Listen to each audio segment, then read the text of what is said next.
In our trader rundown today, Alan Knuckman of Trading Advantage joins me now for a closer look at the market action. Good to have you here on this Tuesday. Hi, Ange. It's been interesting. We've gone almost straight up 10% in just the last 3 weeks. So there hasn't been much of a chance to buy on any further dips. So it's hard to be real aggressive if it keeps going up and up and up. But there are people who don't want to miss out on this action. They want to go along for this ride if the market continues to go higher.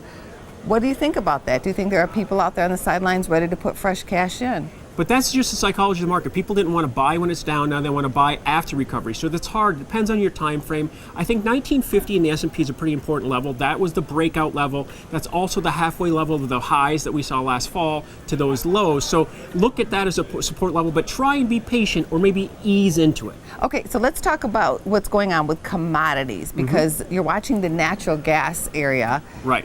Winter is warming up here. Well, that's the contrarian play, but let's get back to what's happening. We're seeing crude oil make the same bottom that we saw in stocks. It's higher. Okay, so now it's breaking above 36, that target's 43. So be careful what you ask for, but a bullish crude oil market is more stability for stocks. It's going to hurt us at the gas pump, but if you look at other commodity sectors, iron ore, aluminum, coal, steel, everything's bounced and gone up. Copper, well, they're all 20% off their lows. The only one that hasn't moved is natural gas because we've had a very mild winter. What are you going to do with that then? Is that a time to get in? I think so. From a risk-reward standpoint, natural gas is trading about $6. You can buy a $5 call, which is deep in the money. It hasn't been below $5 ever that I can see on the charts, and looking for this to bounce up eventually. Now, half of our electricity in the United States is produced by natural gas. So if we have a warm summer, therefore more air conditioning, more energy use, then you can see natural gas finally have a turn. It's gone from 50 in 2011 down to 6. Okay, Alan, thanks so much for being on the show today. Thanks, have a good trading day. Thanks.